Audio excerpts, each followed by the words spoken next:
let's discuss right now the idea of using different clubs to hit different shots around the green. Remember that we want to change clubs to change distance. So if you have one swing, obviously that swing with a sand wedge will only roll so far.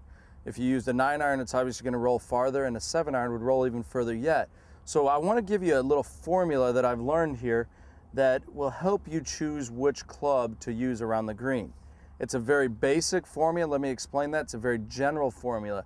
So it does not take into conditions speed of greens, uphill, downhill. That's where the player and you will have to take over. But understand, wherever your ball lies, like right here next to the green, this is point A.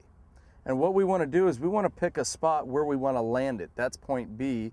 And then obviously the hole would be point C. So here my ball is, a couple steps off the green, and we're actually going to step this off this way. So 1, 2, 3. I'm going to probably fly it probably right here at 3. So I don't want to fly it that far because I want to make this shot. So I'm going to fly it 3 steps. Then I walk off from point B to point C. So that's 1, 2, 3, 4, 5, 7, 8, 9, 10, 11, 12. Well, this one works out perfectly. So 3 is going to go into 12. Now we just got to divide it. So understand that's going to go in there 4 times. And what we're going to do here is our sand wedge is a 1-to-1 ratio. So if it flies 3, it's going to run out 3. So our gap wedge would be 1-to-2. Our pitching wedge is 1-to-3. And our 9-iron is 1-to-4. So in this case, 3 goes into 12 4 times. So that would be my 9-iron. And so if I just set up here and I land the ball right here, this 9-iron will roughly work out to being the right hole, right club. Now this one's going to run by, and that's something I want you to explain here.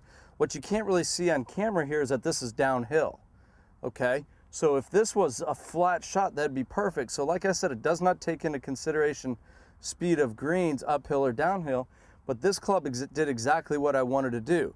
So that's a 9-iron. If at the end of the day I go, well, this is downhill, so it's going to ballpark it to roughly 2 clubs, I could then take pitching wedge and hit it from there. The same thing is true if the greens are slower or faster. So if these greens are fast, instead of maybe having my ratio start at sand wedge, I might have to start at my most lofted club, which is lob wedge. So lob wedge would be 1-to-1, sand wedge would be 1-to-2, gap wedge would be 1-to-3, pitching wedge would be 1-to-4, and then obviously 9-iron would be 1-to-5. So that's how it's going to work out. It's a general rule. I want you to try it, experiment with it. Again, remember, if I'm going to any hole, I'm going from right here, wherever I lie, to wherever I want to land it, then I walk off. So one more time, I'm going to do a little experimentation from this far off the green. I'm just going to go 1, 2, 3. I'm going to fly it here. 1, 2, 3, 4, 5, 6, 7. How many times does 3 go into 7?